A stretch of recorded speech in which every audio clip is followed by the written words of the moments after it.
In 1856, historians examining a seemingly innocent photograph of children at St. Margaret's Orphanage in rural Pennsylvania discovered something that would forever change our understanding of institutional care in 19th century America.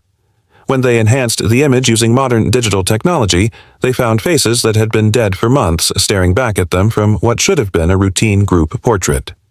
Before we begin this chilling journey into one of history's most disturbing cover-ups, make sure to subscribe to our channel and hit that notification bell. You're going to want to see what other dark secrets we uncover from the past. Dr. Eleanor Whitmore had spent 15 years as a digital archivist at the Pennsylvania Historical Society, methodically cataloging and preserving thousands of 19th century photographs. On a dreary Tuesday morning in October, she found herself assigned to process a recently acquired collection from the estate of the Pemberton family, wealthy industrialists who had donated generously to various charitable institutions throughout the mid-1800s. The photograph that would consume the next 6 months of her life appeared unremarkable at first glance. Measuring approximately 8 inches by 10 inches, the album print showed 15 children arranged in 3 neat rows on the front steps of what appeared to be a substantial brick building. The children, ranging in age from perhaps 5 to 14 years old, wore matching gray wool uniforms typical of institutional clothing from the period. A handwritten notation on the back of the photograph, penned in fading brown ink, identified the location as St. Margaret's Orphanage and dated the image to September 15, 1856. Dr. Whitmore began her standard examination protocol, placing the photograph under her digital microscope and systematically scanning from left to right, top to bottom. Everything appeared to be proceeding as a routine cataloging session until she reached the third child from the left in the back row. The boy, perhaps 10 years old with sandy brown hair and pale skin, had something wrong with his face. Initially, Dr. Whitmore assumed she was looking at a photographic flaw, perhaps a scratch on the negative or a chemical stain that had developed during the original processing, but as she adjusted the magnification and sharpened the digital enhancement, the anomaly became more distinct and infinitely more troubling. What she had taken for damage to the photograph was actually visible beneath the child's skin, a network of dark, branching lines that looked disturbingly like the early stages of decomposition. The veins in his neck and temples appeared black against his pale flesh, and his eyes, while open and apparently focused on the camera, had the cloudy, unfocused quality associated with post-mortem photography. Post-mortem photography had been a common practice in the 19th century, particularly for children who died young, allowing grieving families to preserve a final image of their departed loved ones. But post-mortem subjects were typically photographed alone, arranged to appear peaceful and at rest, not mixed among the living in a group portrait. Dr. Whitmore spent the remainder of that day examining each child in the photograph with increasing unease. 3 more children showed unmistakable signs of death. The girl in the front row, second from the right, displayed the telltale blue-gray pallor of livor mortis around her lips and fingertips. A boy of perhaps 12 in the middle row had the sunken, hollow appearance of someone who had been deceased for several days, his clothes hanging loose on what appeared to be a significantly diminished frame.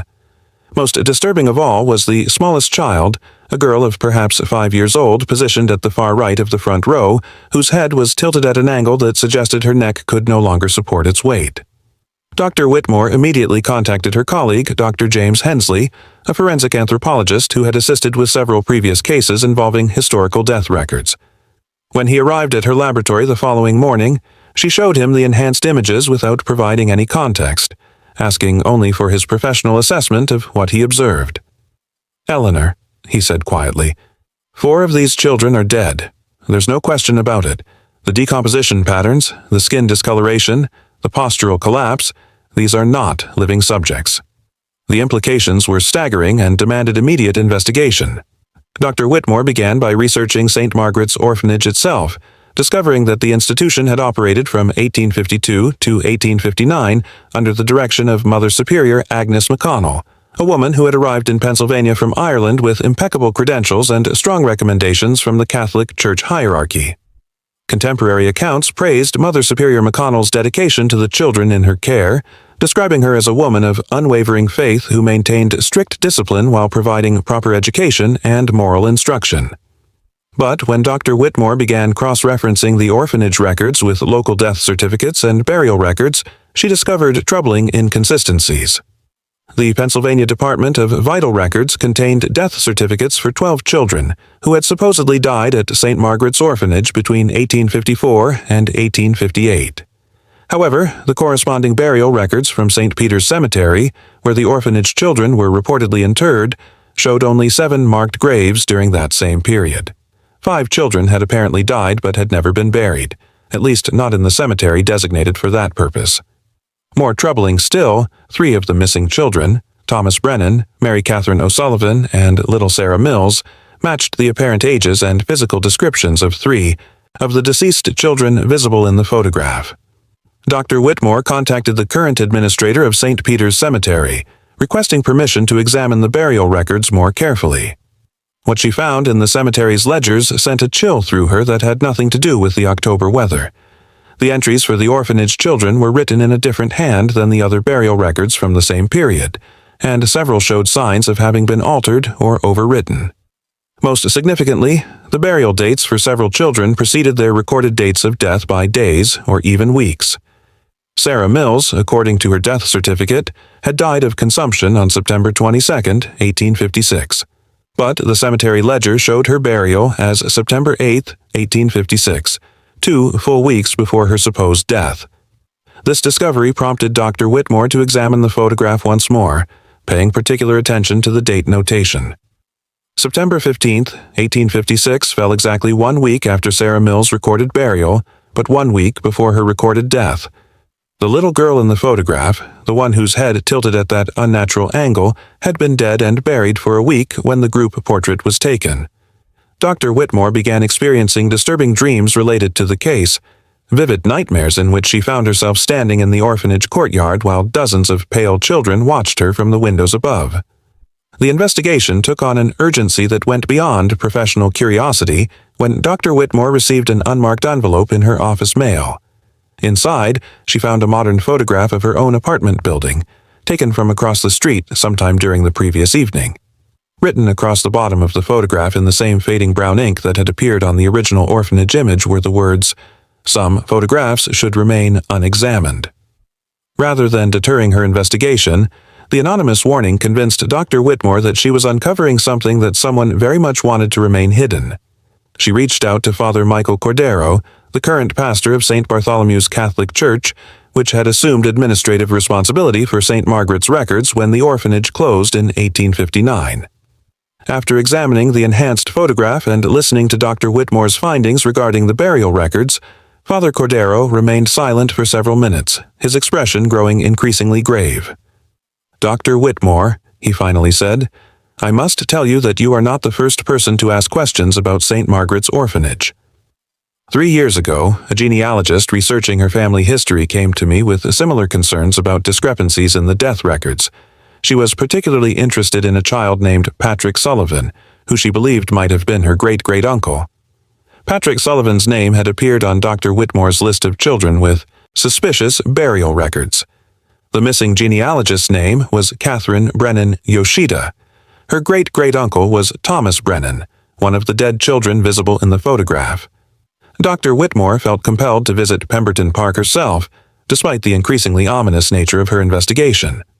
The park occupied a pleasant 4-acre tract of land where St. Margaret's Orphanage had once stood. The foundation stones of the original building were still visible, forming a rough rectangle near the center of the park.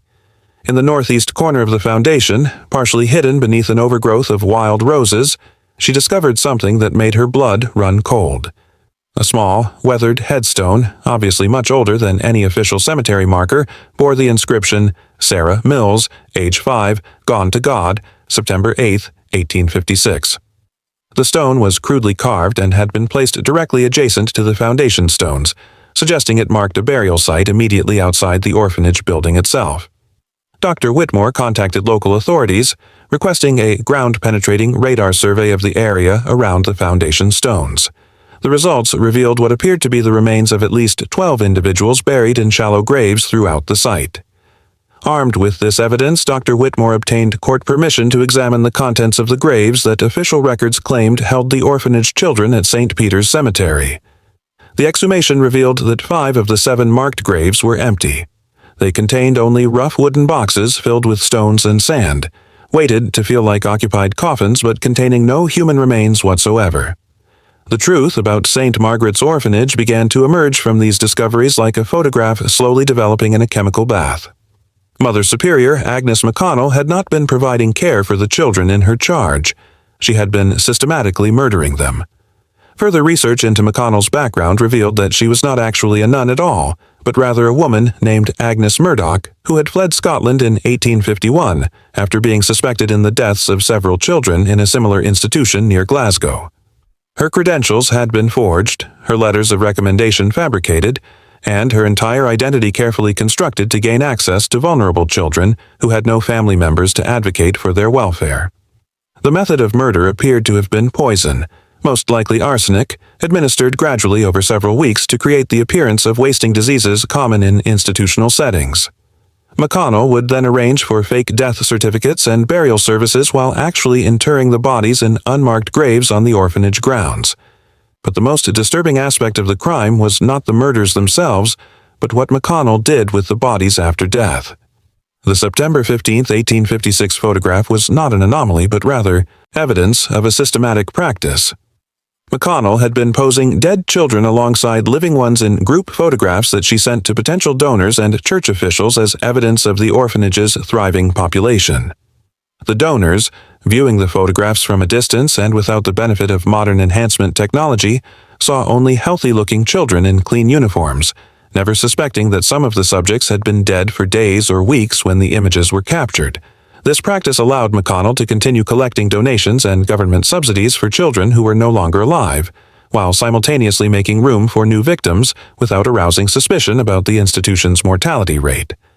Dr. Whitmore's investigation revealed that at least 18 children had been murdered at St. Margaret's Orphanage between 1854 and 1858, with their bodies disposed of in unmarked graves while their deaths were systematically falsified in official records.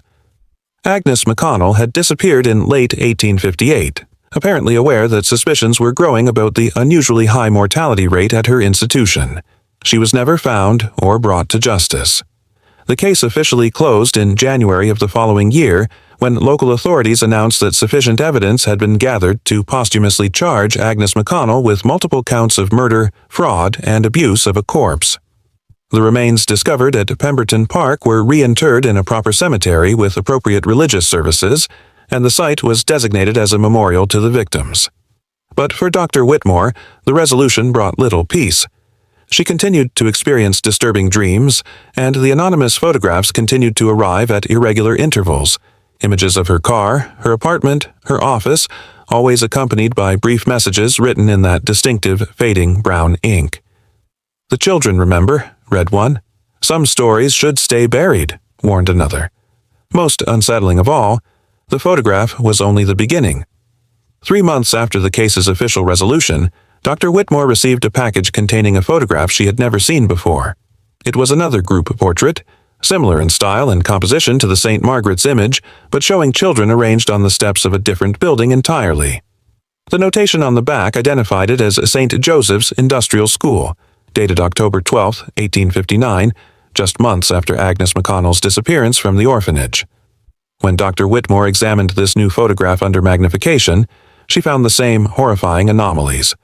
Children with the unmistakable signs of death mixed casually among the living, their decomposition clearly visible once the image was properly enhanced. Agnes McConnell, it seemed, had simply moved to a new location and resumed her systematic murder of vulnerable children. Dr. Whitmore immediately began researching St. Joseph's Industrial School, discovering that it had operated in upstate New York from 1858 to 1862 under the direction of a woman identified in contemporary records as Sister Mary Catherine Shaw. But when she requested photographs of Sister Shaw from the diocesan archives, the face that stared back at her from the 1859 portrait was unmistakably that of Agnes McConnell, slightly older but perfectly recognizable despite the different religious habit and assumed name. The investigation that had begun with a single anomalous photograph had revealed something far more horrifying than an isolated case of institutional abuse. Agnes McConnell had not been a disturbed individual who had committed crimes of opportunity, but rather a calculating predator who had spent years perfecting a system of murder and fraud that allowed her to move from institution to institution, leaving dozens of dead children in her wake while maintaining a facade of religious devotion and charitable service. Dr. Whitmore's research eventually revealed evidence linking Agnes McConnell to suspicious deaths at 4 different institutions across 3 states over a period of nearly 15 years. The total number of victims would never be known with certainty, but conservative estimates suggested that more than 60 children had died by her hand. Yet, for all the horror she had uncovered, Dr. Whitmore found herself haunted not by the scope of the crimes, but by the photographs themselves. Each image represented not just evidence of murder, but a deliberate act of desecration. The killer's decision to pose deceased children alongside living ones as if death were simply another form of institutional discipline, another way of maintaining order and control over powerless victims. The enhanced photograph from St. Margaret's Orphanage now hung in Dr. Whitmore's office, not as a trophy of successful investigation, but as a reminder of the responsibility that comes with the ability to see what others miss. Every day she looked into the faces of those 15 children, 11 living, 4 dead, and remembered that history's greatest crimes are often hidden not in secret locations, but in plain sight, waiting for someone to look closely enough to see the truth that everyone else has overlooked. And somewhere in the vast network of archives and collections, more photographs wait to be examined, more secrets wait to be revealed, and more children wait for someone to notice that they died long before the camera captured their final portraits. Like this video and subscribe for more stories that history tried to bury. These children waited more than 150 years for someone to tell their story. The least we can do is make sure their voices are heard. And if you're still watching, tell me where you're from and what time it is where you are.